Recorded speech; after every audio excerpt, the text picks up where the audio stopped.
What's up? What's up? Welcome back to Talk Sit. We're back up in this bitch with my brother KFT. What up, G's? And today we got a special guest, a guest that I've been trying to get on for like at least 2 years now. And finally we got him here, a man with a lot of just history behind him, a lot of beautiful history that we've been wanting to know about. Don McGuire up in this bitch. What's up, Don? Not much, homie. I just got off another podcast with Yaki Lopez and Stephen Blea from the WBC, two tremendous legends in the industry that have correlated themselves into my life. I've known Yaki Lopez from the end of his career because I'm from the golden era of boxing. Yeah. And I always wanted to do something for Yaki. So it was a really tremendous thing because we were getting ready to get inducted into the National Boxing Hall of Fame. It was the same day. And a gentleman came up to me from the WBC and said, "Hey, bro, we've been trying to get Yaki his world championship belt for 2 years now, and we've been striking out." And I'm the type of dude that you got to take me to the side. You don't do that in front of everybody because I don't play that. And so he handled everything right. So when he brought up Yaki's name, that's my dog, that's my brother and my family, bro. I'm gonna help you. So I got together with Stephen Blea from the WBC. He's been a referee in the industry for 56 years, and he runs the WBC Cares program. So we got on and we created a meeting with Mauricio Solomon and Dwayne Ford and everybody with the NABF, and we were able to make that happen this last summer. And me and Yaki and Shit. Stephen, we became really good friends. And then I got an offer to go into the South African International Hall of Fame, and they did it this year in Dallas. And I'm in two Hall of Fames. I'm in the World and Global Hall of Fame with Yaki, and I'm in the Nationals with Stephen. But we've never actually got to go in like all three of us at once. So I sit on the board now for this Hall of Fame. So when they asked me would I be inducted, I nominated Yaki and Steven with the hopes that the board would put them in. So it was tremendous. December 6th through the 8th, we were in Dallas and we all got to spend a weekend together with Tang Po from Kickboxer, Jean-Claude Van Damme. Oh Um, shit. yeah, bro. Joe Cortez, Francois Both. It was so beautiful because what they did, and I think a lot of Hall of Fames really need to do this because it's combative sports. Why did they separate it into boxing only, MMA only, and jujitsu? So what this Hall of Fame does is it brings all genres into one Hall of Oh, Fame. nice. Fuck yeah. Yeah, because it's a combative sport. So we had everybody there, bro, from Joe Cortez to you name it. And it was so beautiful because when you get into these specialty Hall of Fames, like I did in NASCAR with Jeff Gordon and Humpy Wheeler and Bill Clancy, they don't let the fans come, which a lot of fans get mad, but we spend our whole careers working around the fans, and getting water bottles thrown at us when you're a photographer because we get in the way. You No, know, you, right. you want to have a night that you can just sit down and chill with the people that you worked with because we only get to see each other every other weekend or, every other couple of months, but we're working. We don't never get to enjoy each other's company. And so when they created the MAM Hall of Fame from South Africa, we were able to sit down, enjoy everything and have a blast and just be one big family. And it was trick, bro. It was trick. No, that's what's up, man. And well, first of all, let's kind of start because I know, like you said, you already said you're into all of them, all the combat sports, and of course, me and my brother too. We grew up watching that shit. You know what I'm saying? And like we really love that shit still. Forever. I think it is what it is. But kind of like what I was wondering because you're a photographer, right? I'm a photographer. I'm a site coordinator. I write a lot of the rules and regulations for some of the sport. I've written and gotten bare knuckle legal in a lot of states. I write a lot of the rules and regs for bare knuckle also because I'm with BYB, which we just changed our name to BKB, Okay. bare knuckle boxing, and we just did our first premiere on Vice Television as a sports channel.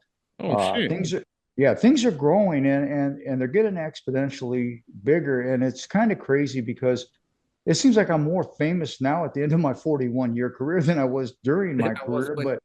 But Oh, uh, that's awesome though, man.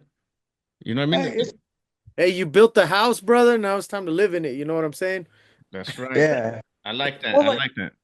well, like I was telling telling Ash, there was a gentleman now. He's created what they call Chicago MMA, but he was probably like the third or fourth dude down from the head of Pride, and they're the ones that are doing it. And they caught up with me through a dude named Carice Archer. You guys might remember Carice Archer from season 1 of Power Slap.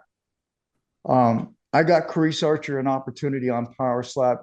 Really unique individual. When I first found Carice Archer, it was because of a promotion in Michigan called KOPA. Okay. And Josh Medley and Matt Frendo were running it. And I started getting text and stuff from the inner office from fighters that they were getting. And they're very racial and very disrespectful to the fighters. And if anybody knows my career, I don't care about a promotion. I don't care about a paycheck, but I do care about the fighter. And I'll lose my job taking care of a fighter if the fighter's in the right. So I made a few phone calls with these people, and Matt Frendo decided to come on my show, thought he was going to strong arm me, put me in my spot and do all this. And ultimately, he came on my show to look like a fool because I don't get played, bro. I don't know if you've ever seen me go find anybody on my show, but I don't play. And so he came on my show, and within 3 or 4 minutes, he ended up leaving the show. The promotion got taken out, and I felt bad because there was all these fighters that had nowhere to go. Right, right. And so I busted my ass to find a place for almost every one of these fighters. But there was one fighter one day I jumped on social media, and Reese Archer was thanking me on behalf of Michigan. Okay. And I said, I got to do something with this kid. And so I reached out to Antonio McKee, father of AJ McKee from Bellator. Of course, yes, legend. And I said, yo, Tone, I said, I need a favor, bro. He goes, what's that? I said, I have a fighter. And I said, if I don't get him out of where he's at right now, he's not going to live, bro. I said, the streets are going to take him. He said, put him on the phone. So I called him, got on the phone, and Tone goes, hey, bro, so you're a fighter? And Reese goes, yeah. He goes, you ain't no fighter. He said, tell me why you're a fighter. Oh, shit. And Reese said, I'm knocking dudes out in the ring right now. He said, bro, you ain't no fighter. He said, I'll tell you what, I'll pay your way. He said, if you're afraid to fly, I'll put your ass on a bus or a train. He said, but you come out to my gym, you give me 2 weeks, and at the end of 2 weeks, if you're still standing here, then you can call yourself a fighter. Reese gets out there and he calls me, he goes, bro, why didn't you tell me Rampage Jackson, Chuck Liddell, Cyborg, and all these other fighters were here? I said, bro, well, if I did, you wouldn't have went. Mm-hmm. And from that moment on, he started growing. And see, that's my whole mission in this industry, is to help other people get where they need to be. And next thing I know, this dude's got a viral moment at the celebrity boxing because him and Nate Diaz almost got into it. And it blew him up to the point that we were able to push him and a couple others into season 1 of Power Slap. Well, as you know, Ryan made it to the finals. Reese made it to the finals. But what was great about Reese is he made a catchphrase during that show. And us, I'm from the hood originally, but I live in Springfield, Missouri now. But he came out with a catchphrase on the show. I got the dog in me. He said, you ain't going to take me out. I got the dog in me. And that's where Dana White and Power Slap got that saying from Reese Archer. And I tell you what, it did a lot for the kid, and that's what I love about people that are from my era in this industry, because we don't care about ourselves, but we'll give everything we have to see somebody come up. Sorry about that. No, you're good, man. We always try to push other people forward, and the rest of the sport wants to take from it. That's right. And I won't let that happen, bro. I just got my collar off yesterday. I just had my second cervical spine 8 weeks ago, and like I showed you before we went live, it goes all the way down my back. But you know what? There's things in life that you got to get up and do. I could lay in bed and cry about what I'm going through, or I can get up in here and I could share my story with you and not be in pain for that hour and a half that we do this, But I'm honored that you offered to, bring me on your show. I'm usually the one giving interviews. I'm not usually the one being interviewed. So it's kind of unique and different for me. Oh yeah, and I've seen a lot of your interviews. I've seen like Rampage, Chuck, fucking Kung Lee and shit. You know what I mean? And it's, Matt Hughes. all of them. I, And I was like, I, damn, they love this guy. You know what I mean? I did Well, want you to know, I did want to say something real quick on like pushing other people and bringing other people up, right? Well, first off, I do feel like the generation, like I want to say that like when me and Ash got into MMA and all that, it's very true. People cared about the fighters. It wasn't what you can take from them. It was pushing these dudes up, right? But I do want to say something about like I've had people tell me that that's not the right thing to do, and sometimes it's kind of gotten to me where it's like maybe I can't come up because I'm helping him. You know what I'm saying? But I believe that 100%, man. Like if you can help somebody around you that deserves it, that is working for it, that's got Right. your back, push them up, man. Like you know what I well, mean? That's what builds family and community. yeah, I feel you, homie, because this will probably be the first time I ever say it, and probably be the last time I ever say it. When I came into the sport, I'll just tell the story like I told Ash. I'll tell you from the beginning. My real father left when I was 5 years old. All right. And my mother brought a dude from the bar home not even 2, 3 weeks later, because I have six brothers and sisters besides myself. She didn't know how she was going to feed them. Well, the dude beat on me, didn't like me, didn't beat on any of the other kids, just me. I mean, stabbed me in the back with a screwdriver, busted my head open with a beer can, all kinds of crap. And so they shipped me off to live with whoever, And mind you, I'm 5, almost 6 years old. I don't know what the hell is going on. And the next thing I know, I go to live with my Uncle Frank. And I'm starting to like it there, starting to feel appreciated. And then I'm in the living room and I can hear his wife tell him, "Hey, bro, I didn't marry you to raise your sister's daughter, your sister's kid." Yeah. And I was like, "Oh man, here we go again." And so they called my real father up. My real father lives in California. Runs all the racetracks out there, Santa Anita, Cal Expo, all that crap, all the horse races. He's extremely wealthy. And the second day he came home when I was staying with him, he said, "I didn't sign up for this shit." Man. And next thing I know, I was on a plane to to Fairbanks, Alaska, to military school. And Christmas came around. I thought I was going to be able to come home and all that shit. Nah, the whole time I was in military school, I had to stay with guardians. They never let me come back to California. They never let me come during the holidays. And so you can only stay in Alaska at that school till you're 14. And then I had to go to school at Wordsmith Air Force Base in Oscoda, Michigan. Actually went to school with Curtis Moss, which was a trip from the Vikings. Mm. And I graduated at 16 with honors, and I had saved my money the whole time, and I bought a car and I drove it back to California, and I knocked on my mom's door, and I said, "I'm here." She says, "So what the fuck do you want from me?" Damn. And I said, "Obviously nothing." And I drove to downtown Sacramento because I didn't have very much money in my pocket. And I'd been staying in my car at night and sitting out on the porch stoop during the day. And this old man walked by. And he asked me, he said, "Man, you need any help?" I said, "Man, get away from me, bro." And he said, "Bro, I'm trying to give you a job and a place to stay." And he reached in and grabbed his billfold and showed me that he was a pastor and that he owned a construction company. So I took him up on that, bro. And the man was really gave me my own apartment, was paying me good. And about 3 months in, he goes, "I want you to come home with me. I want you to meet my family." He says, "So go in there, get cleaned up. You're going to come home with me and have dinner." So I said, "All right." So I go to his house and I walk in, he introduces me to his family. And I look over in the corner and there's a smoking hot chick, bro. Smoking hot chick. Well, And it's I've been with her for 44 years now. Nice. I have a Yes. 38-year-old son from her. Good shit, man. Beautiful. And hell yeah. so so he told me, he was such a great man, and I'll never get over the loss of him. But he always told me, "Man, just give to others what I've given to you."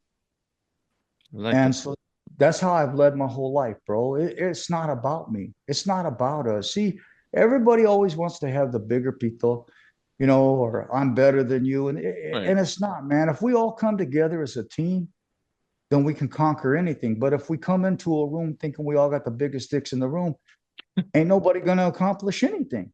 That's Yep. And right. that's the problem with this industry is everybody's always trying to outdo each other. Hmm. The last show that I was on for an hour and a half before this, I had Yaki Lopez, Stephen Blair, and we just talked about the beauty of giving back to the sport, the beauty of what we should do, all should be doing for these kids, because nobody realizes that, yeah, there's families that are on welfare and this and that, but they don't feed their kids. Hell, they don't even want the kids. The only reason they got the kids is for that check. Right. Most people don't even realize that half of this country's kids only get to eat one time a day, and that's at school. Hmm. Yeah. So we've led our whole life. There's about 12 to 13 of us, including Shane Mosley, because I work for the Shane Mosley Foundation also. Nice. We what we do is we go into gyms, we set up mentoring, and we get like tutors from the universities to come in because they get extra credit for it. But we benefit from it, and we make all of our young boxers, young MMA fighters, kickboxers, whatever they may be, they have to maintain a C+ average. But we feed them when they come there. They have to do their homework. We put them in the computer lab.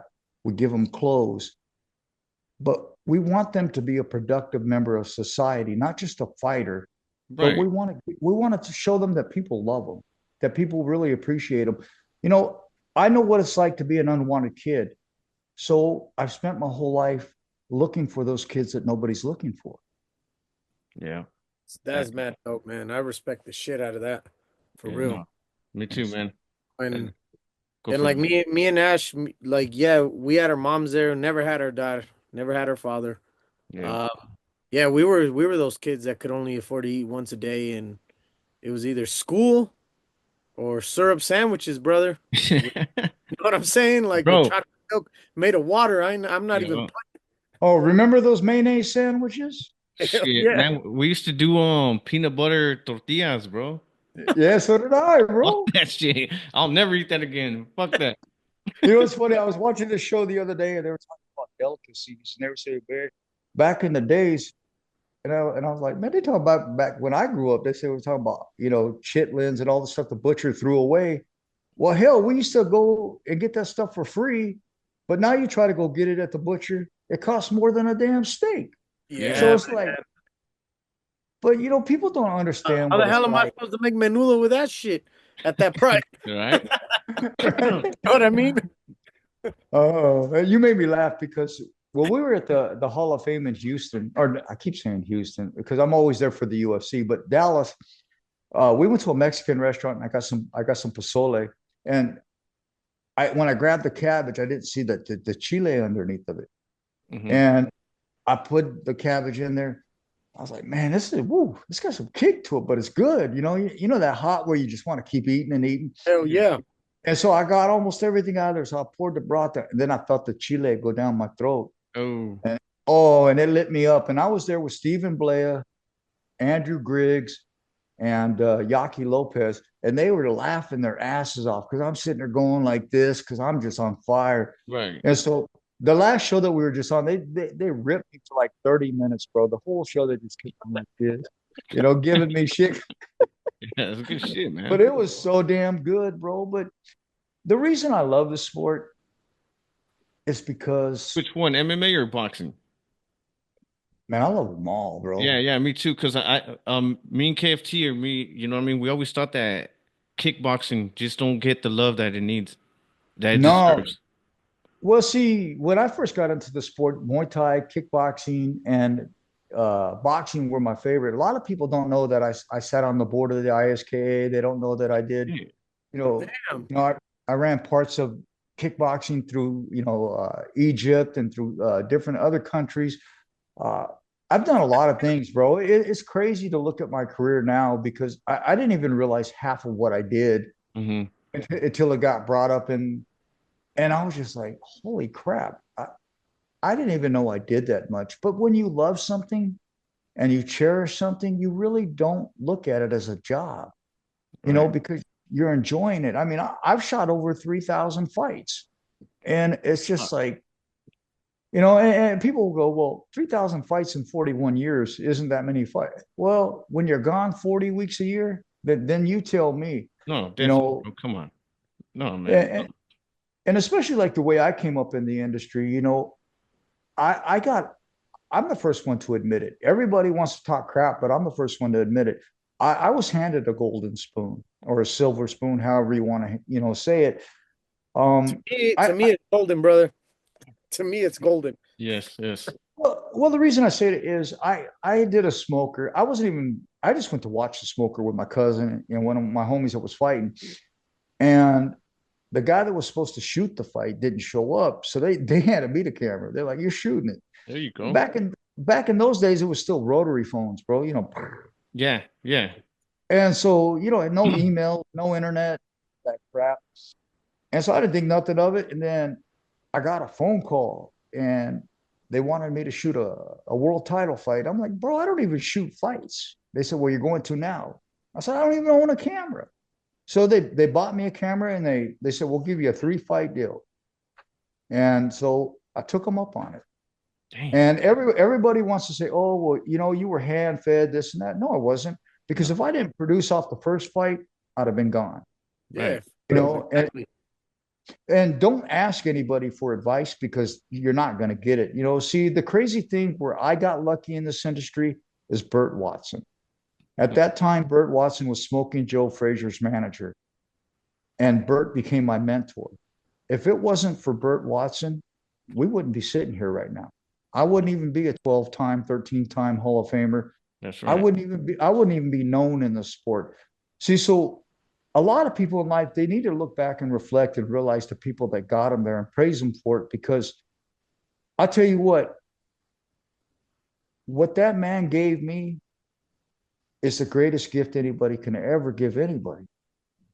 The opportunity to put my family into history, the opportunity to change people's lives, the opportunity to create greatness for others. Right. I've always been the dude in the corner that never wanted to, be in the limelight anyway. And, so I took what I did in my walk and I started transitioning to like other photographers. There's a gentleman out there by the name of Nate Wren. One of you guys can go to his Facebook page and look. This guy's 34 years old. I've been working with him for 7 years, getting ready to go in his fourth Hall of Fame. He Damn. works for Julio Cesar Chavez Sr. Oh, and hell no. Jr., works for Zarate. And if you go look at his Facebook page, it's going to blow your mind. You're going to go like, I'm gonna check him out. holy crap. But the kid listened to me. See, I told the kid in the beginning, I said, man, you got the talent. You just don't have the know-how. I Mm. said, let me teach you to not make the mistakes that I made. Let me teach you to, do these shortcuts and how to work a room, how to do everything, bro. And he listened to me. And within 7 years, he got inducted into his first, second, third, now his fourth Hall of Fame. And the kid is killing it. I told the kid I want him to surpass me. I told him if he doesn't surpass me, then I failed as a mentor. And I really feel that way. Right. I see what you mean. Yeah, definitely. So this guy works with Chavez because Yeah, he's his main photographer. yeah, because when you speak Chavez to us, man, that's that's they don't get better than that shit, man. We love Yeah. Chavez. Well, Raza shit. well, I know you know about it, but I don't know if your brother does. But Yeah. when I got inducted into the National Boxing Hall of Fame, if you go down my timeline, you're going to see a video from Julio Cesar Chavez Yeah. Sr. and Jr. congratulating me on my induction into the National Boxing Damn, Hall of that's insane. Fuck. I'm looking that shit up. That is Yeah. craame. No, definitely, man. That's holy fuck, Shit. man. Hey, I felt the same way because I'm like, bro. Damn. But here's the kicker. So did uh what's his name? Gallo Estrada, Juan Gallo Estrada, the two-time champion, also put a video on my page at the same time. And I look at my wife and I'm going, babe, these are three of the baddest Mexican fighters that ever stepped into a freaking ring. And Yeah. they're congratulating me, Yeah, definitely. Yeah. bro. That's fast. And I told her, I said, she goes, so? I said, babe, I said, find anybody else that can say that they have those three gentlemen congratulating them. That's a tough one, brother. Yep. That's a Well, tough one to find. that was really like one of the first times in my career that I felt like I made it, even though that was my I believe my 10th Hall of Fame induction, Hmm. you know, but I felt that was the first time like I finally made it, and it was so beautiful because the world hates you for these things, but you gotta zone them out. See, people don't understand how many fighters don't talk to me anymore. But How many how every time you get acknowledged in this industry, you're gonna lose friends. People are gonna hate on you. And then you got these people that come in this industry, they've been here for 2, 3 years, they think they deserve to be where you're at. And if you think you're going to come in this industry and get acknowledged in Hall of Fames and be successful and be liked, then you're a fool. You're an absolute fool. Because I found this, me and you talked about it. You said save it for the show. hmm See, they want to see you do better and they want to see you do good, just not better than them. And I'm talking about the top of the sport. See, when I started to surpass some people at the top of the sport, it didn't go well. And I ended up having to block the godmother of boxing. I didn't want to, dang. but I'm not taking no shit from nobody. Unless you're my mother, I'm not taking shit from you. And so it's like they all started in, and it's like I just block them, man. Because you know what? Unless you live in my house underneath my roof, pay my bills, I don't give two shits what you got to say. Right. Because I know what I did, but people think that all these acknowledgments and everything is great, bro. All it does is make it harder for you because you got something that everybody else wants, but not very many people get. Now, remember, I told you about Yaki Lopez. Right. The reason we got him his belt is like I said earlier, I didn't want that man to die and have to have his wife go on stage to accept an award that her husband should have got while he was alive. Oops, sorry about that. While he was alive. So I gave him his legacy while he was still here, Right. not when he was in the ground. Damn, that's good And shit. that's what I love, bro, because when Yaki was on my show, we talked about Matthew Saad Muhammad, one of the greatest. They had two of the greatest fights in boxing history. And one of the fights Yaki could have disputed and won, but he told the commission he needs it more than I do. And then Yaki goes on to tell the story about when Matthew Saad Muhammad passed away. Damn. He went to his funeral because they were best friends, bro. And he went to his funeral. And when he got out of the car, he broke down and fell on the ground in tears. Yaki did because he said when he saw Matthew in his casket, it looked like he was in the back of Madison Square Garden with his head up against a bag, Yeah. waiting for them to call his name to get up and come walk out. Dang. And it just tore him in two. You know, this sport, yes, there's violence in it, but when you peel back what the sport is, you'll find a lot of compassion, you'll find a lot of love.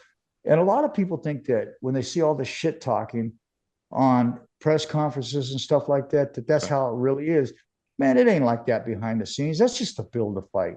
Yeah, You definitely. know, but there is individuals like that one. I'm not going to say his name, but the one dude that sent the African American guy some bananas and a watermelon before their fight. That wasn't cool. That Yeah, wasn't cool, man. I'd have slapped the crap out of him too.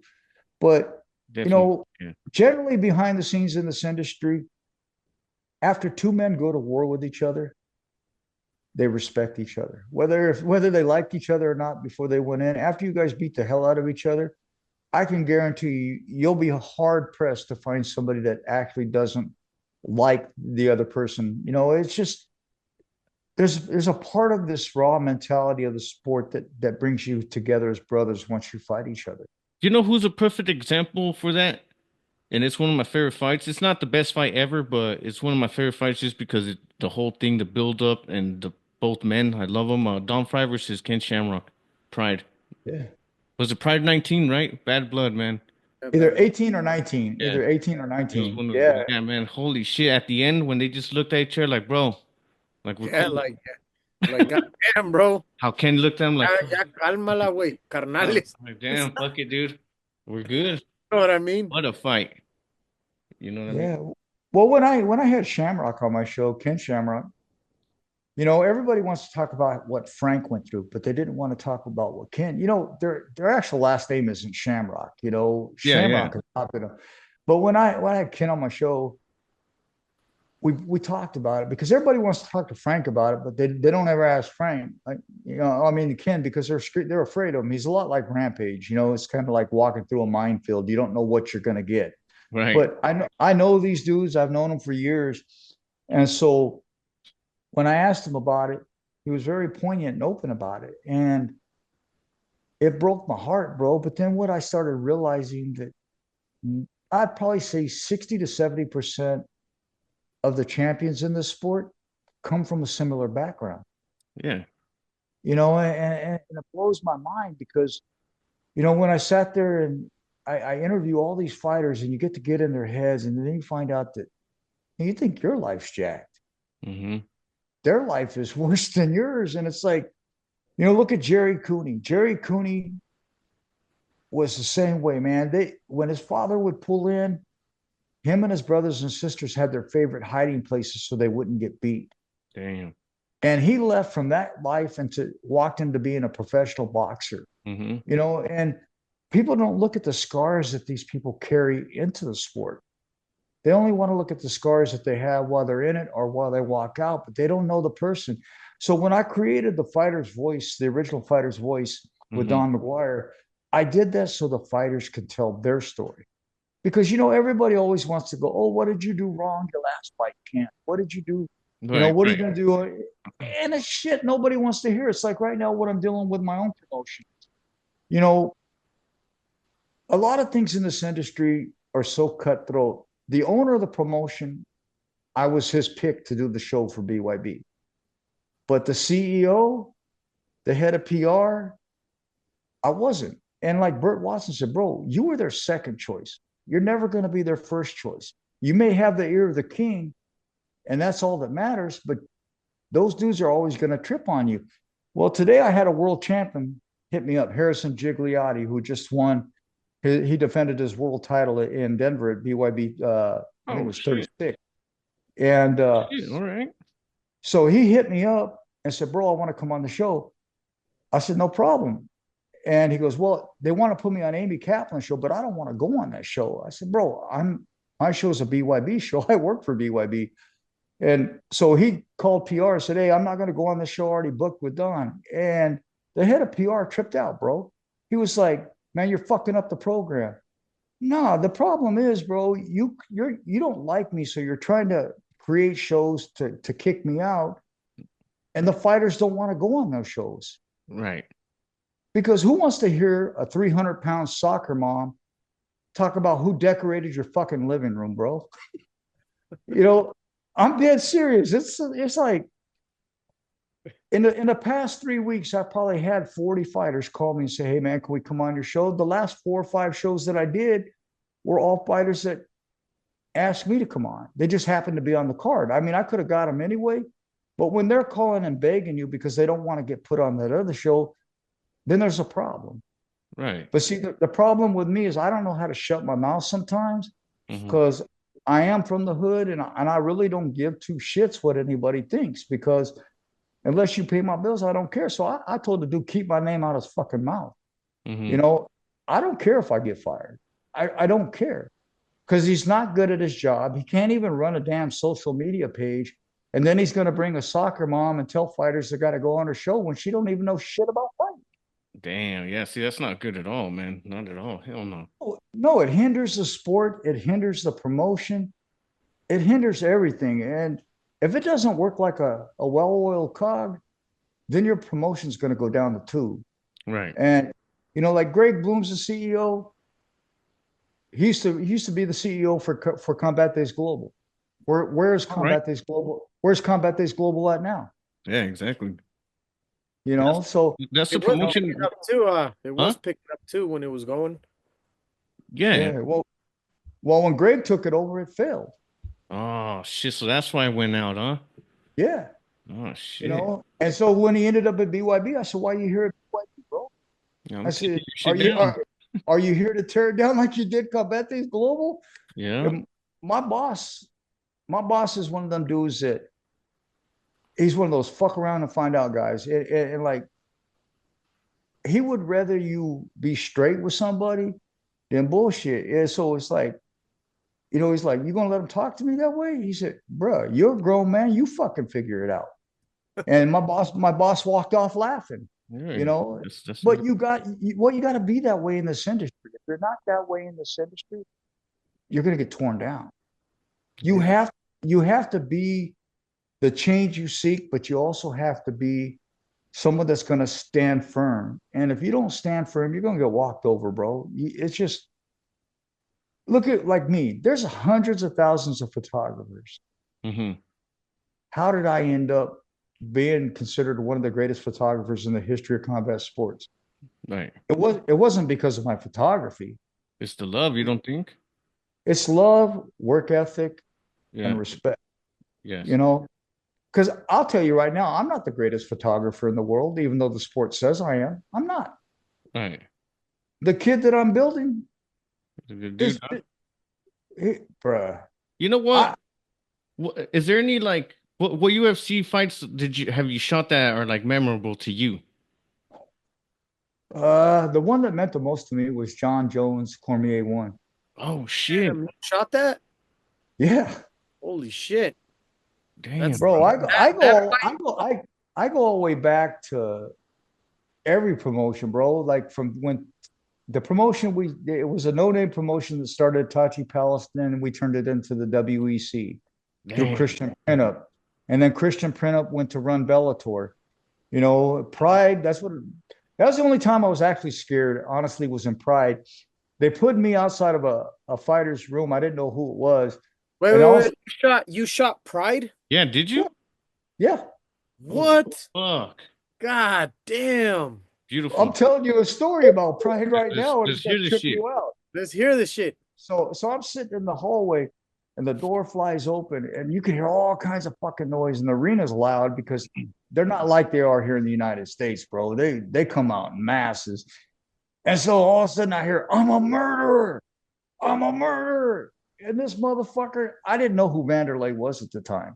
Dude, no way. Yeah, I did. And he comes out and he fucking slams his hand on the wall in front of me and goes, I'm a murderer. And I'm like, what the fuck did I get myself into? And so I follow him out to the because back in those days they fought in the ring. It Hmm. wasn't a cage. And he stands up on the fucking second turnbuckle and throws his fucking hands in the air and says, I'm a fucking murderer. I'm an axe murderer. And I'm just like, I took the fucking pictures, dude. Dude's got spit coming out of his mouth. Fucking eyes look like they're ready to bulge out of his fucking head. Man. And from that moment on, I was scared shitless of him, bro. Uh, That's the that's only, that is fucking awesome, man. Dude, that's a Vanderlei is my favorite fighter of all time. I love that dude. well, Ash will tell you too. I've had, Dan Henderson's been on my show, the yeah. multiple world champion. If you name them, I know them. I mean, that's the Yeah. crazy part about this thing. A lot of people ask me why I don't fuck with a lot of the people in the UFC today. I had Colby Covington. I interviewed him from when he was an amateur all the way up until he had the shit in Brazil where he called the people of Brazil a heathen, Yeah. and throw them apart. And then he called me, said, I'm gonna be on show Tuesday, right? I said, nope. He said, wait a minute, bro. I said, nah, bro, you just attacked a third of my fan base. I said, Yeah. I can't have you do that, bro. And so what does Colby Covington do? Little bitch, bro. He calls his mom. Has his mom hit me. Her name's Noelle. I got the fucking text message. I keep my receipts, bro. Right. Right. And so I said, no, I can't have him on the show. I said, he attacked my fan base. She goes, well, will you at least let him come on the show and explain why he called the police on Fabrizio Verdun? And Right. I'm Noel, really? So you want me to go from one bad situation into the frying pan?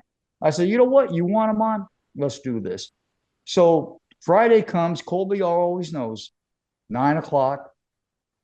So I get a call about 11:30 in the morning.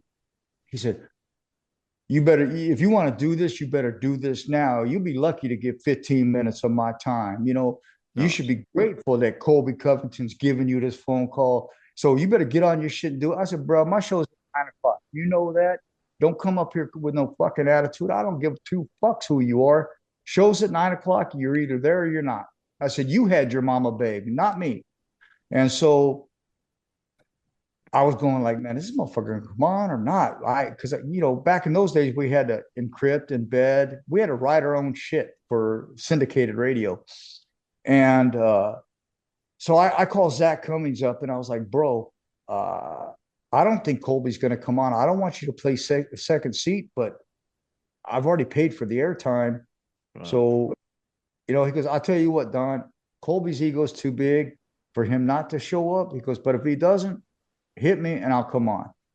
So I'm sitting there, I'm watching the countdown till we're live, and we're like at a minute and something. And I'm like going, fuck, dude, fuck. And then the phone rings. So okay, cool. I patch it into the studio and we start to show up. Everything seems to be cool. But then I'm looking at the counter and I keep remembering, you should be grateful to have 15 minutes of my time. Right. And I'm like, wait a minute, I've been interviewing you for fucking years and you talk to me like a bitch. So I'm watching my counter. So it's going 14 minutes, 56 seconds. So about 14 minutes and 58 seconds. I said, Colby, remember how you told me I should be grateful for 15 minutes of your time? I said, bro, I think it's the other way around. I said, I think you should be grateful for 15 minutes of mine. I said, thank you for coming on the show. Have a good night. And I hung the phone up. And he was right in the middle of a fucking story, bro. And Dang. he tried to call the studio back. I wouldn't answer the phone. I've never had him on my show again. And people said, why do you do that? Well, I don't have to have shit on my show. Well, Don, I gotta ask you this about Colby though, because Colby made me hate him for a very long time, and then well, as you can see, we're big pro wrestling fans too. But like, you don't think it was part of the gimmick? No, no, no, no, Yeah. man. Because I had been interviewing him since he was an amateur, Okay, okay, I since see he what was a you. young kid, Yeah. Um, Billy Patton, all them out of, Coconut Creek, all those dudes, they can all tell you the story, bro. When I got invited to Matt Hughes's 50th birthday party, the new owner of America Top Team Coconut Creek, he was there. And, I asked him about Billy Patton. He goes, man, I got rid of his ass, just talking like an arrogant prick. Mm-hmm. And I say, well, how did that Colby Covington work out for you? And he just looked at me like he wanted to slap the shit out of me. I said, oh, but Amanda isn't there anymore either, is she? And Oh, this dude just looking at me like, I said, bro, you want to talk shit, but I can turn around for everything you say to me. I got 10 things to throw back at you, bro. I said, what is a game? I said, I just asked you a question, just wanted to get to know you, but fuck you, dude. And I mean, because it was Matt Hughes' 50th birthday party. He right. only invited three people who weren't family. He was one of them. Ozzie Smith, Jens Pulver, and me were the only other people that weren't family. Damn, No, no And Robbie Lawler.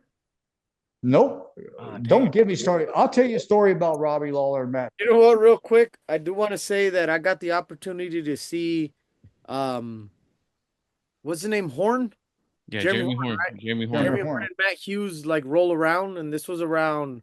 I think it was when John Jones was fighting Rampage in Colorado, Yeah. and I went to the pre-fight or whatever, and I got to see them just roll around in the cage live. Man, I'll never forget that moment because Mhm. those are like ultimate champions, man. Jeremy Horn back in the day with the submissions, and I mean Matt Hughes. So, man, you got invited to his birthday party, man. Yeah, I've Woo. seen the pictures. God damn, that's amazing. No, definitely, Uh, man.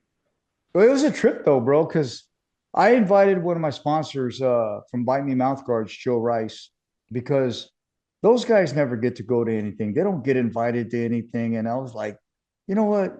Let me ask if I could bring Homeboy. And That's dope. so, Oh boy. so I did. And man, Joe had the time of his life, man. He just couldn't believe that these people were just so chill. This was in a cornfield, bro. It's like a field of dreams. You drive. I'm being serious because you Right, drive no, for right. like 45 minutes into Illinois, and it's all cornfields, nothing but cornfield. And all of a sudden, you see this one white house in the middle of nowhere. Doesn't look like shit. And then behind it is this barn, and it's huge, but it doesn't look like the greatest place in the world. But you go in, you open the door and you go inside. This place was G'd out. They probably put I'd probably say $6, $7 million into this barn. It's a venue in the middle of nowhere. And Matt had this band called the Shotgun Creek Band. They played all night. I mean, this place was fucking beautiful. It was phenomenal. I mean, you would never imagine this. Is why I call it a field of dreams, like a field of dreams, because it really Right. was. It was like this most beautiful venue in the middle of fucking nowhere. I mean, who Mhm. who does this? But Matt wanted his birthday there, and he had it there, and it was a hell of a night, man. It was only 2 hours and 45 minutes from my house, so it really wasn't that bad. But And that's pretty like, dope. hey, he's a cool dude. I've known Matt for a long time. I'm probably one of the only people that he will let interview him. Um, because a lot of people want to talk about the train wreck. You know, Yeah, a lot of all people that. want to Yeah. say, were you trying to commit suicide or this thing? I don't even bring up the train wreck. There's no reason to. There's no No, reason. everybody already knows about it. Yeah, there's no reason to bring that shit up. But so it's like, I'm a little bit different, but just so like, so your homeboy knows, like, see, there's me and Hoist Gracie, Oh yeah, fucking Damn. Con el you know, hoist. but it doesn't mean anything, bro, because like you think about it, and there's me getting inducted into the National Boxing Hall of Fame with the godmother of boxing. nice, bro. The thing about it is at the end of the day, this is what matters the most. Like right there, the Cheech and Chong of MMA. I mean, you joke, I was gonna ask you about Stitch. Are you guys homies? yeah, we've been, man. The I got Cheech and stitched. Chong, the Cheech and Chong of MMA, Stitch and Don. Yeah, God, that's bro. the shit.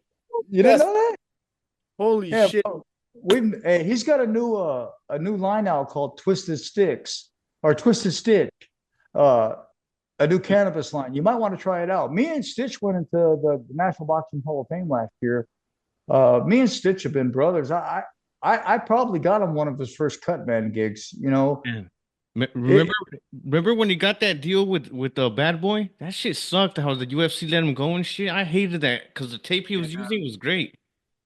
well, they did the same thing to Burt Watson, bro. Yeah, I don't like what they did to Burt Watson, but see, you can't come at somebody like Burt Watson and question their integrity, their heart, and their purpose because they're right, going to tell you to fuck off. And that was an executive from the UFC that did it. It wasn't Dana or anybody, but once you do something like that to a man that's been in the industry his whole life, he's a Marine, he don't play, he's gone. He ran the back of the house for BYB for us oh, up did he? until he had to have his surgery. Yeah.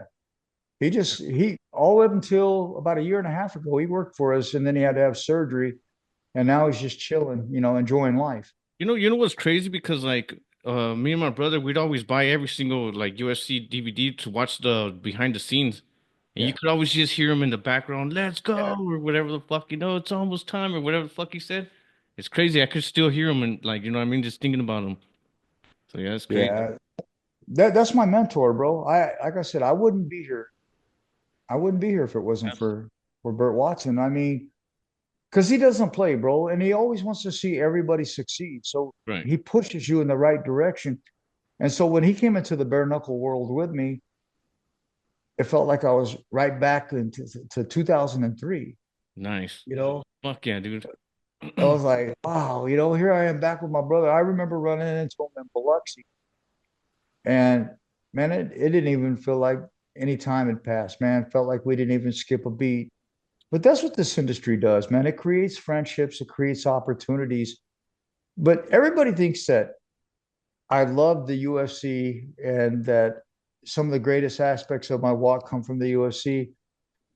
When they really came from No Holds Barred and the Tough Man contest, to be quite honest with you, one of my favorite, we were talking about this earlier, is Paul Verhoeven's. Yeah, Paul Marlins for sure. We did That, his last interview, man. Yeah, that we was did my the last interview, man. Very proud of that. Yeah. Like, uh, my honor. bro was on my show almost all the time. I even let him co-host with me. I told Ash, one of the biggest things that he felt bad. He felt like the sport forgot him.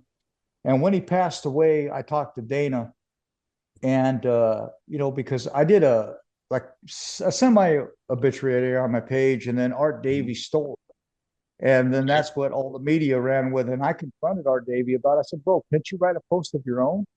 because I don't really give two shits about our Davy. I don't care. I'm not going to kiss his ass like everybody else does because I don't have to. Right, right. But so I called Dane and I was like, bro, all these things look like a fucking ad. You know, I said, all the family wants is a proper obituary. So he's, I'll tell you what, McGuire, he says, Mark Grimaldi from ESPN is going to call you tomorrow at 1 p.m. You better pick the fucking phone up. And I did, and he did a tremendous obituary for the Varlin family. And Dana goes, "You want anything else?" I said, "Well, yeah, actually, there kind of is one more thing, bro." He said, "McGuire," and I said, "Bro, all they want to know is if you could do a 30-second I remember that. remembrance Paul." And that was their first fight in the fuck Abu Dhabi. Hmm. And dude, this was like 2 days, 3 days before the event. And they'd act like it wasn't going to happen. But when, as soon as, well, as soon as the event started, the first thing they did was do the remembrance for Paul Verlins. Yeah. And that made my day, bro, because a lot of people know that we were brothers, but they don't know that I had to see how the hospital did him. They say he died of COVID. He didn't die of COVID, bro. But you didn't, yeah. Well, what it is, he was so big that they couldn't turn him. So they didn't even try. And, when I seen the infection on his back from the bed sores and all that crap, because they put us on a call and Oh, the phone had to be in a plastic bag, but I was able to tell Paul, I love you. And I looked at how dirty he was. Bro, they didn't change his gown. They didn't, it was just fucking disgusting. Let's just leave it at that. But I said, I love you. And I said, Paul, you know, I want you out of pain. 20 minutes later, he was dead. He had passed away. His brother Shane called me and said, "Hey, I'm going to go to Atlanta because I want to be at the last place my brother was. And then I'm going to come up and see you and stay." And so he came up and he stayed with me and my wife and my son for a few days before he went back to Alaska. But I'll never forget Paul, bro. rest in peace, Paul, polar bear, bro. well, a lot of people don't know. I don't know if you know who Michelle Mills is, but she used to hang around the Gracies a lot. She's a tremendous practitioner, Hmm. but she used to be a big aspect of the early part of the UFC and Tough Man and all that. And she used to go out with Paul. They Mm. were a couple, and so when he passed away, it not only took part of my life, it took part of everybody's life, bro. Yeah. I remember the last show I did with him because he always wanted to do the show. He stupid pictures for everybody, Hmm. but he wanted to do a show and talk about how he beat his meth addiction. Yeah, yeah, he And brought that up with us. Yeah, he definitely did that. yeah, I was the first one to do it with him. I didn't want to do it because when you love somebody as much as I love him, you don't want to share the bad side of their Right, walk. definitely. But when your brother begs you to let me, he said, bro, just let me share my story.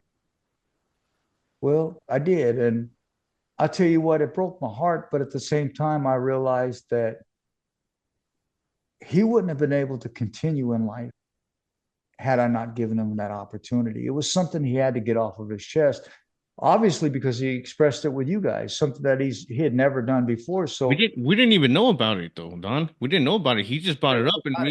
me and Brought it up. KFT were like, "Oh shit, right, KFT?" Yeah, we didn't. We had no idea. Yeah. that's crazy. And I So was like, That's "Fuck.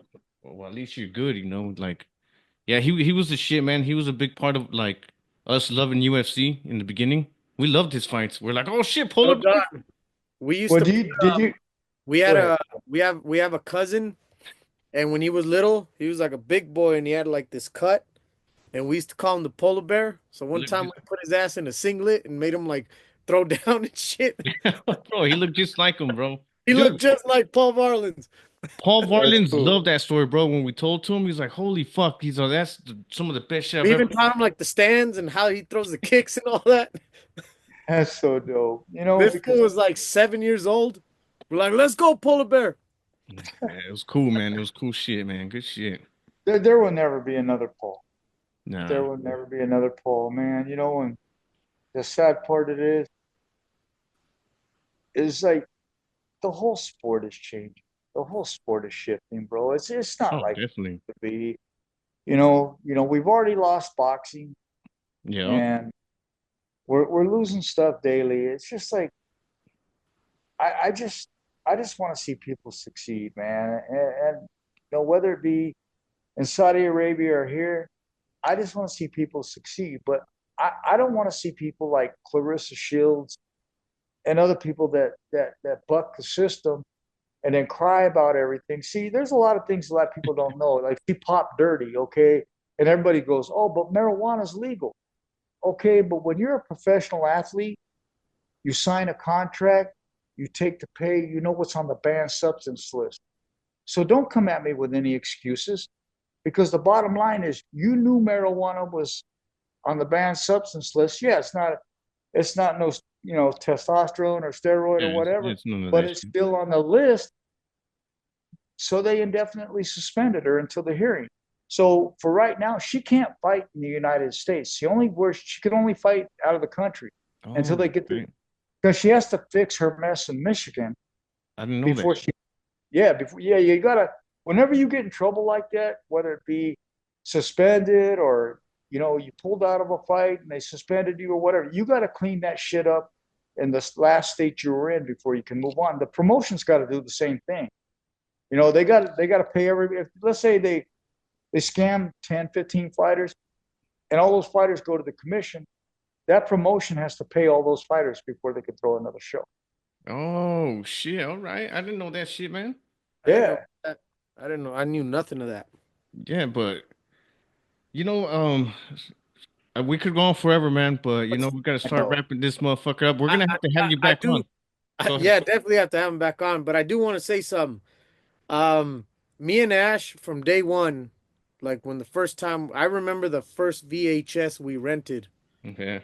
What I mean, that was UFC that got us started. I remember that day like it was yesterday. But we've always had like a different view of the fighter, like as a person. Where, like I've always hated how like the mainstream once somebody loses, it's like the end of their career. Hmm. You know what I mean? Once somebody gets dropped, once somebody this is, even if they almost beat him, they would like shoot him down, and we're like, yo, how are you gonna say that about this dude after everything he's done? Do you know what I mean? And that's one thing that has always bothered me, and it's really strong nowadays, like super strong, where the way they can dog out somebody like let's say Adesanya. Oh You know yeah. what I mean? The way they can dog him out like he's nothing and he never did nothing, and it's like, man, he's still Adesanya. Like, what do you mean, man? Like everything he's done, everything he did, and now he's just nothing to you. Like, what are your thoughts on something like that? That you've been around these people, you've been around these events live, and you've witnessed. I don't like when they do that, bro. You know, but then again, I mean, if I'm going to be honest and faithful, I honestly, I've never liked Adesanya Yeah, to be honest with you. I shouldn't have said I, Adesanya. Let's say Chuck Liddell. well, no, but I should but have you said bring Chuck. up you bring up a relevant point though, man. But I deal with Addison, but see, I deal with like fight organizations from like South Africa, New Zealand, Australia, all the way to India to Mongolia. Because you got to remember, I was the vice president of Jackson Wink for athlete development, and then I was in charge of all the Shit. agents and directors worldwide. You mentioned. And so it's like when you get into situations like that, you've got to deal with their coach. You got to watch what you say. But you know, I always thought that Adesanya was arrogant. I don't think he's that talented. I think every few years in this industry, you get a fluke, and you get somebody that gets a 4 or 5 fight run, and then they peter out. What has Adesanya done? He's petered out. But you look at Pereira. Pereira's killing it. But is Pereira going to peter out? I don't know. But you look at No. who's hated the most in this industry. They're the ones that have been there the longest. Look at John Jones. People don't like him. Well, hey, People man, he's can't a great stand him. stepper though. Yeah, but you know who? I'll shock you if I tell you who my favorite new fighter is. Let Diego me hear. Ilya Lopez. Ilya Tapura. Oh, of course. Ah, fuck, man. You know what? Look, I'm gonna tell you something, Don. I like him. I do, but like, look, let me just explain how I am about MMA. When I like a fighter and I follow him, bro, I'm down. Like with Vitor, bro, every time he lost, I'd cry. And I'd be like, I'm not gonna cry this time. Then I'd go home and cry. And I'm like, why the fuck am I crying? So I get behind him. And the way that Tapurio did my boy Holloway, I can't do it, bro. I was like, fuck this guy. Like, I can't wait to see him get fucked up. Then I'll forgive him. But he's the shit. He's the shit. He's great. Yeah, well, Holloway's a great dude, man. I love Pacific Islanders, man, and Right. even my boy Liam McGuire. I remember when, because I've known Liam. See, everybody when he tells everybody he's from Jersey, they think Jersey in the United States. No, he's from the island of Jersey off the UK. And I met him at I think his second amateur fight, and then he was getting ready to fight my boy Emmanuel Newton for the light heavyweight championship of the world, and he beat him, bro. And everybody's like, "How can you congratulate that dude for beating your brother?" I said, "Brett, once they step in and that cage door closes, neither one of them are family to me. Neither one of them are." You know I what? said, I don't mean to cut you off, but before we stop talking about him too. I had some beef with him. He tapped Tito Ortiz on that title fight. I was like, fuck, dude. I just wanted one more for Tito. One more. "Okay, well, we'll end it on this since you don't like two of my favorite No, fighters." I'm Okay, just playing. nah, but check it out. Tito Nah, I called me. love him. I love them, bro. Nah, check it out though. Tito called me right before his last fight with Chuck Liddell in fucking what's his name, De La Hoya's promotion. Yeah, yeah. And so Tito was like, "You get Chuck on the show, and I'll come on and I'll fucking make him look stupid." Yeah, And that's I'm like, "Bro, fucking. I don't want you to make him look stupid, but I'll get him on the show, and you guys just come say what you got to say."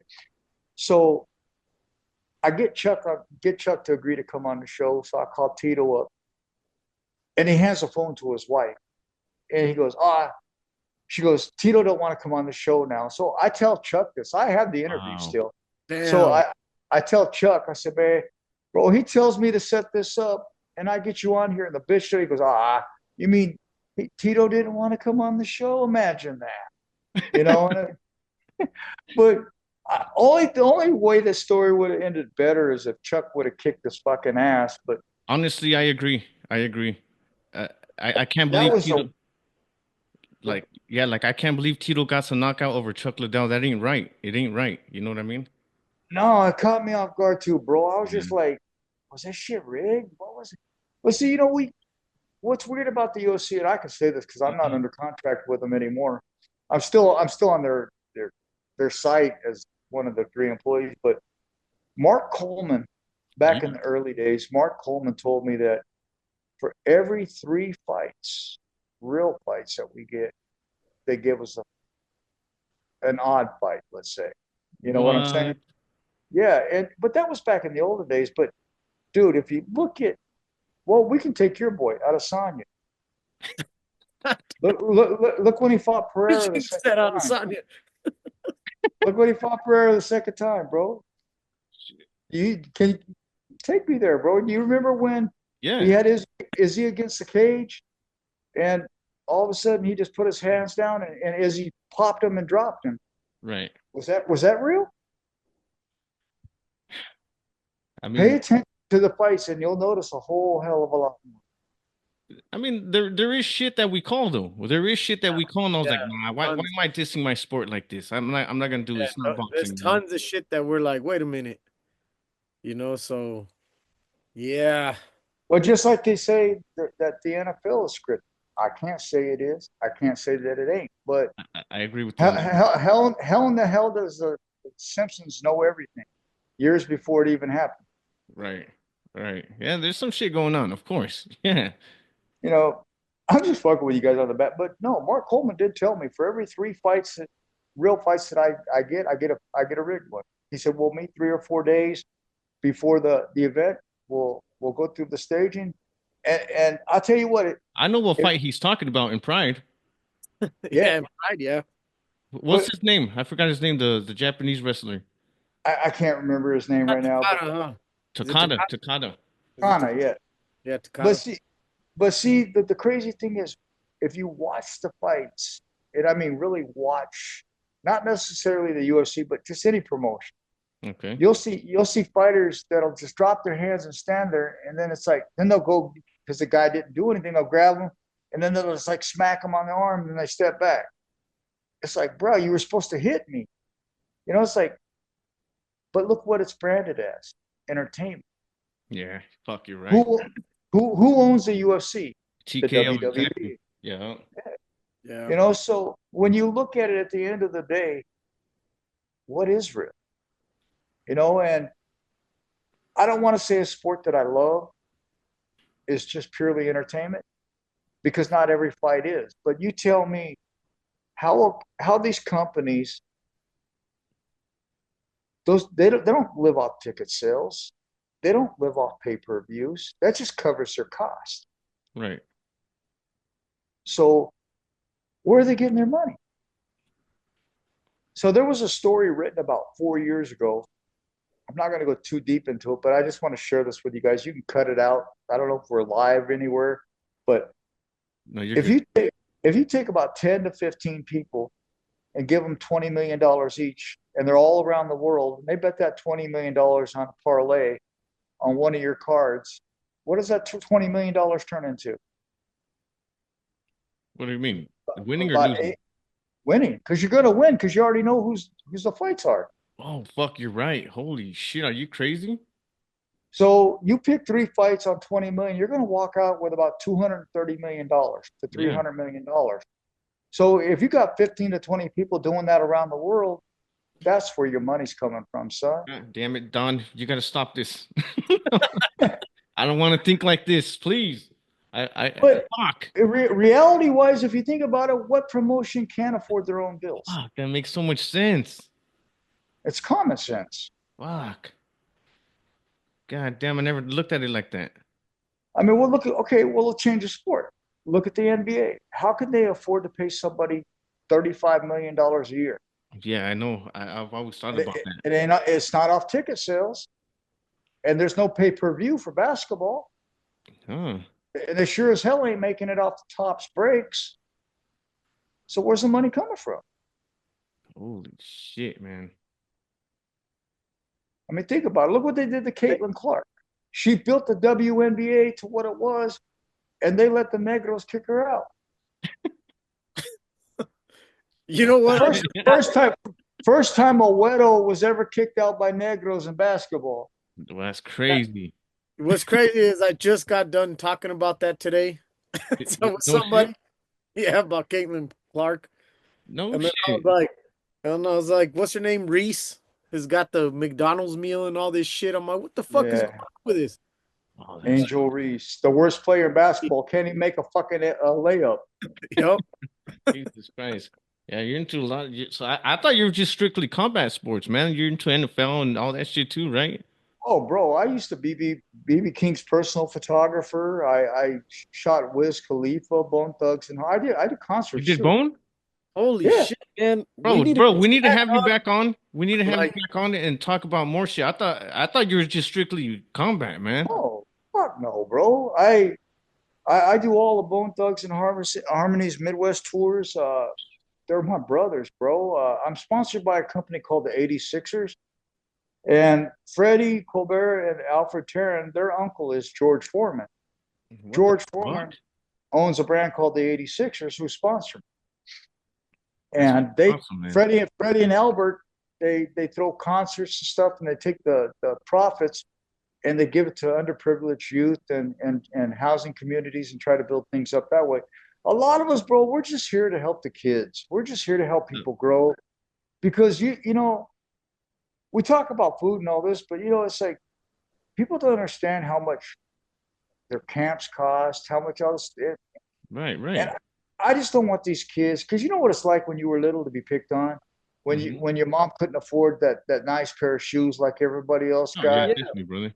Well, it still happens that way in today's sport. That's the Yeah. sad part about it, and nobody does anything about it. Hmm. So I don't want those kids to feel that way. So what I do behind the scenes. You'll never see me talk about it in social media. You'll never see me brag about it. You know, you got these people that help a grandma that fell on, on the road.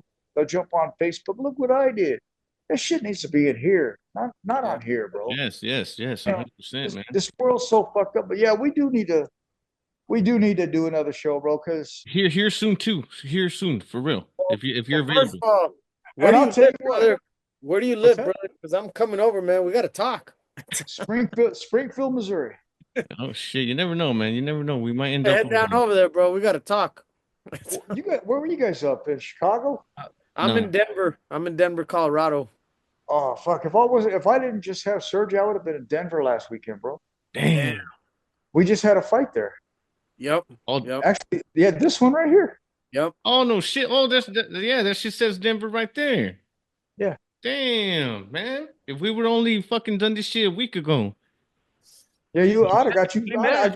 I would have got you guys in the corral. Damn. Damn. Hell yeah. But No, we done. go there a lot, bro. We go there a lot. So I'll hook you guys up. We go All there a right, hell lot. yeah, Yeah, Don. thank you. Thank you. Thank you. And Yeah, Don, you got it. another thing, if we can help, if it's helpful for you, I'm just saying, like, if you got fighters coming up and you want them interviewed, dude, send them our way, bro. Yeah, I Oh, love I that. will, bro. I'm gonna hook you guys up. And you know what I was thinking about before we go? Let me. You know what? Let me get a big name, and then we'll come on the show together. Bro, I, yes, I'm gonna get you guys Gracias. popped, bro. You know Gracias. what? Matter of fact, let me talk to Matt. I might bring Matt Hughes on your show. bro. No, Yo, I'm are you crazy, bro? Yeah, I know his no, fucking fights, bro. Trust me, Brazil and all that shit. Like, there's a lot of let's shit. do it. Yeah. I'll hit it. I'll hit his damn. sister up as soon as we get off, and I'll see when I could get him because I'm the only one that she doesn't have to babysit him when he's on with me, Okay. so she'll just give me a date and a time, and we'll make it happen. Dude, thank you, Don. I really appreciate that. Gracias. Don. Gracias. Before we go, KFT, you got anything for Don that you want to ask? Um, I do, but it's gonna end up in a long story. Who gives a fuck? I got a lot. Yo, I got so much. Here's the Me problem. too, me too. Me and Ash take MMA way back. You know what I mean? Yeah. And we never find anyone who could talk to us about something Yeah. about the sport of MMA from, its roots all the way to where it is now. And it's always difficult to find that person. And when we find someone who we can hear the love and the respect and all that we Yeah. have for the sport, it's like brotherhood, you know what I mean? So yeah, we gotta have you back, brother. Talk some more stuff. Yeah. Yeah, we didn't even touch the tip of the iceberg, We bro. didn't, bro. That's Not how even I feel. close. That's what sucks. I'm like, Not fuck. even close. Not Not even even close. close. There's still fuck. There's so much shit. I try to throw in K1, but there's just so much shit. But yeah, we definitely got to have you back on, man. I really appreciate your time, Don. You're fucking awesome, man. Yeah, Hey, gracias. bro. Hey, no Champ, brother, problem. you're a champ. Yeah, Hey, don't get off yet, what? man. But let me just No, but close it. what I'm saying is, I appreciate coming on the show because, and the reason I want to help is because I like seeing other people succeed, man. And I enjoyed myself here tonight. And Fuck yeah. see, everybody always wants to fucking turn it in. You guys kept it real. That us Yeah, people in bro. the industry, that's what we love. We don't want somebody to blow smoke up our ass. We just want somebody to keep it real. Right. Yeah. Fuck yeah, man. Gracias. That means a lot. And like I said, it's been 2 years in the making, dude. I finally got you. I was like, fuck yeah. He finally said yes. So let's do this shit. But fuck yeah, And don't get off yet, man. I'm just gonna close it out and then we could talk a little bit after. You know what I all mean? right, all right, All right. brother. Well, give a thumbs up if you know what's up, and give a thumbs down if you're down. Peace. Talk 10 is a shit!